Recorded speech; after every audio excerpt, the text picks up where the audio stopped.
contra ellos y vaya sometiéndolos a un conjunto de pruebas exhaustivas para que el conjunto de efectos que tengan que salir en ese recorrido, el Happy Tour, vayan a haberme salido desde el propio principio de mi actividad y yo sea consciente de que una de las percepciones que tendrá el cliente respecto de la calidad será por el número de veces que falle el sistema y que en el principal porcentaje de casos de uso del cliente no vaya a caer el sistema desde el momento en el que lo pongamos en producción. Y habré hecho una priorización de los sucesivos sprints, de las sucesivas actividades de 3 semanas que voy a tener para validar que estoy consiguiendo mis hitos.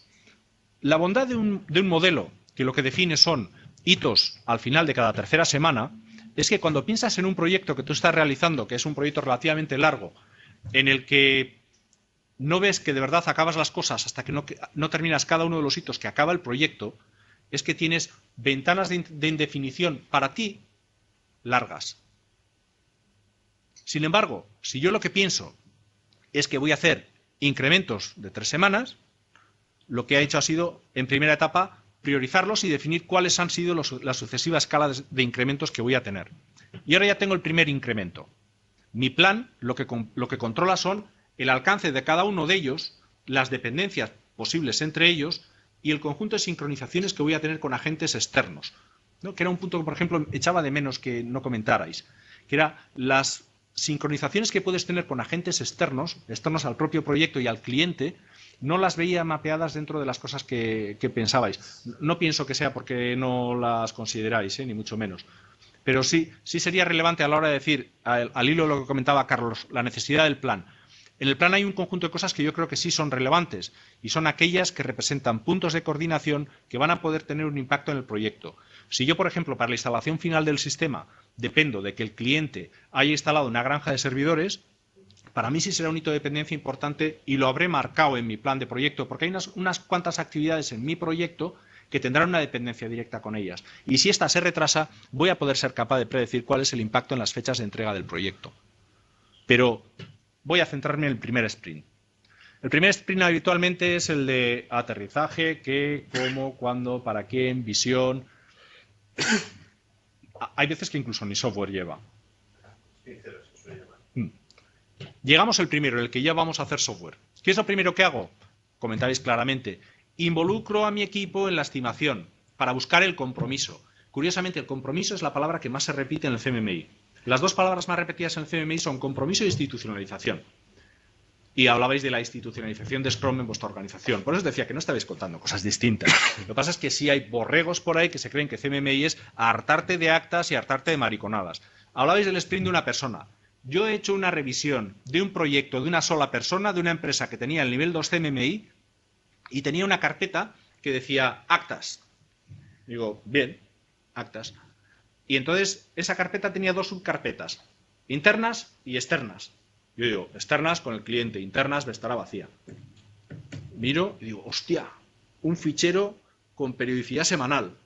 Digo, me cago en la leche que le trajo, a ver qué ha hecho este. Abro y dice, el proyecto sigue como se esperaba.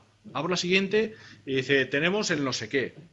Y le pregunto al responsable de la actividad esta, que era el responsable del proyecto, el jefe de proyecto, el hombre orquesta y la gaita bendita, ¿no? Le digo, ¿y esto qué es? Y dice, esto es para que no me ponga una no conformidad el de calidad. Digo, joder, la no conformidad que tenía el de calidad. Bueno, ya llegamos a la estimación. ¿Cómo haremos esa estimación? Esa estimación, el detalle de cada uno de los puntos caso de uso, y ya bajando a cada uno de los casos de uso, la haríamos con el mismo proceso que habíamos seguido para las 3 estimaciones. Y lo que haríamos aquí sería implicar a todo el equipo.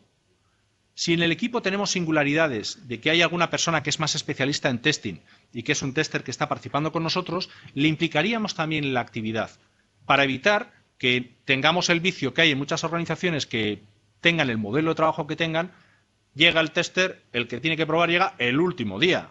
Dice, ¿y esto qué? Dice, que lo pruebes, cojones, ¿a qué has venido? Dice, pero ¿y qué hace? Dice, joder, pues ni el entorno reproduzco. Dice, pues mándaselo para el cliente que ya vamos tarde. Bueno, entonces habríamos hecho esa consolidación. A partir de ahí, ¿qué es lo siguiente que ponemos? Lo siguiente que nos pondremos a hacer es decir, ¿cuál va a ser el conjunto de actividades que voy a tener en estas 3 semanas? voy a hacer un análisis de estos casos de uso que inicialmente solo había hecho un trazo muy grueso, poco más que numerarlos. Voy a hacer el detalle de esos casos de uso. Y voy a ver para cuáles de ellos necesito bajar a la siguiente etapa y hacer o un diagrama de secuencia, o un diagrama de colaboración, o si necesito un diagrama de despliegue. Y habré hecho previamente en el análisis de qué es lo que voy a hacer, a eso se le llama proceso definido en términos CMMI, habré descrito cuáles de esas actividades son las que voy a hacer. Y algo que sí exige el CMMI, que no el resto exigen. Tendré que hacer revisiones técnicas, tendré que hacer peer reviews de algunos de los entregables relevantes que añaden calidad al proyecto. Bueno, la hipótesis de estas dos empresas que os cuento era relativamente parecida. Su hipótesis era: el número de defectos que yo inyecto cuando hago análisis, cuando hago diseño o cuando codifico es homogéneo y tiene una distribución que he analizado. ¿Cómo habían determinado esa distribución? Lo que habían hecho era analizar durante año y medio los datos asociados a todos los sprints que habían ido haciendo.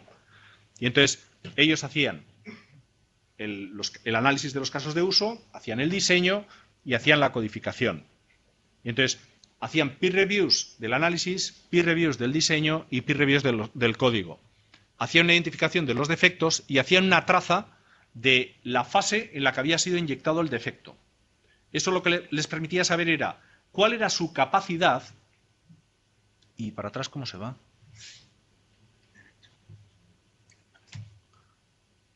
Carlos, ¿me echas para atrás una, por favor? Sí. Y el PMP aquí me ha echado una mano. Entonces, lo que habían determinado era, a partir de analizar cómo habían distribuido los defectos inyectados, habían determinado cuál era su línea base, cuál era su media y cuál era su desviación típica en inyección de defectos en cada una de las fases y en su capacidad de detección. Y para la detección de defectos consideraban tres tipos distintos de peer reviews. Consideraban o revisiones por circulación del elemento a revisar por email, que era que ellos ponían en su repositorio el elemento a revisar, o bien un documento de análisis o de diseño o un código. Y lo siguiente que hacían era enviar un correo electrónico de que estaba disponible para revisión el elemento a las personas que habían seleccionado previamente como revisores. En la reunión inicial de lanzamiento en el kickoff del sprint, ya sabía cada uno qué es lo que tenía que revisar de lo que estaba realizado por otras personas. Entonces, esa era una de las posibles acciones de revisión. Otra era una walkthrough. Una revisión de tipo walkthrough es cuando yo me pongo a enseñar algo a mis compañeros, y tengo 2 o 3 compañeros que van a recorrer por los caminos que les parezca más apropiado ese elemento. Puede utilizarse tanto para recorrer un documento, cuando imaginaos que llegamos a un diseño y me pregunta alguien, ¿y esto que pones ahí por qué lo pones? ¿O esto que ha aparecido por ahí por qué?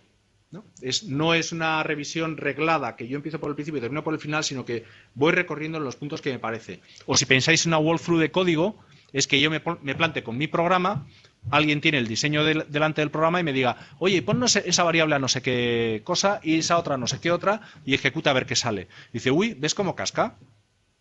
Y son acciones de identificar defectos. Y la tercera eran tipo inspección.